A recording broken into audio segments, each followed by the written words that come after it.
This is a stage of exploration and discovery. You will go through a phase of hyperconsciousness to help reacquaint yourself with your intuitive signals, your hunger, your taste preferences, and when you feel satisfied. This stage is a lot like learning how to drive a car. For the novice driver, just getting the car out of the driveway requires a lot of conscious thinking, complete with a mental checklist.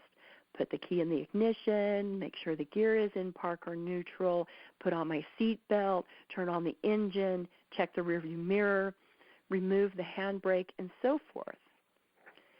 This hyperconsciousness is necessary to lock in all of the steps needed just to get that car into drive. In the same sense, you will be zooming in on details of eating that have evolved without such focused thinking, but this is necessary to reconnect with your intuitive eater. It may seem awkward and uncomfortable, even obsessive. However, hyperconsciousness is different than obsessive thinking. Obsessive thinking is persuasive, and it's characterized by worry. It fills your mind during most of the day and keeps you from thinking of much else. Hyperconsciousness is more specific. It zooms in when you have a thought about food, but goes away when the eating experience is over. And just like the steps required to drive a car become autopilot for the experienced driver, intuitive eating will eventually be experienced without this initial awkwardness. You may feel that you are in a hyperconscious state much of the time during this stage. This may feel uncomfortable at first and perhaps even strange. But remember, much of your previous eating was either mostly mindless or diet-directed. So in this stage, you'll begin to make peace with food by giving yourself unconditional permission to eat. This part may feel scary, and you may choose to move slowly within your own comfort level. You will learn to get rid of guilt-induced eating and begin to discover the importance of the satisfaction factor with food. The more satisfied you are when eating, the less you think about food when you are not hungry. You will no longer be on the prowl. You will experiment with foods that you may not have eaten for a long time. This includes sorting out your true food likes and dislikes. You may even discover that you don't like the taste of some of the foods you've been dreaming of. Keep in mind that years of dieting or eating what you should only serve to disconnect you from your internal eating drive and true food preferences.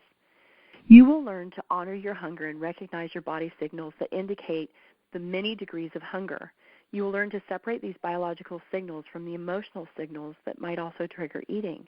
In this stage, you may find that you are eating larger quantities of food than your body needs. It will be difficult to respect your fullness at this stage because you need time to experiment with the quantity it takes to satisfy a deprived palate. It also takes time for you to develop trust with food again and know that it's truly okay to eat. How can you honor fullness if you're not completely sure it's okay to eat the particular food, or if you fear it won't be there tomorrow? If you've previously been gaining weight, weight gain usually ceases or is limited to just a few pounds. If you have been using food emotionally, you may find that you will begin to feel your feelings and may experience discomfort, sadness, or even depression at times. The bulk of your eating may be foods that are heavier in fat and sugar than you've been accustomed to, although you may have been eating large quantities of these foods secretly or with guilt. The way you eat during this stage will not be the pattern that you will establish or want for a lifetime. You will notice that your nutritional balance is off kilter, and you may not feel physically on top of things during this time. This is all normal and expected. You must let yourself go through this stage for as long as you need. Remember, you are making up for years of deprivation, negative self-talk, and guilt. You are rebuilding positive food experiences like a strand of pearls. Each food experience, like each pearl, may seem insignificant, but collectively, they make a difference.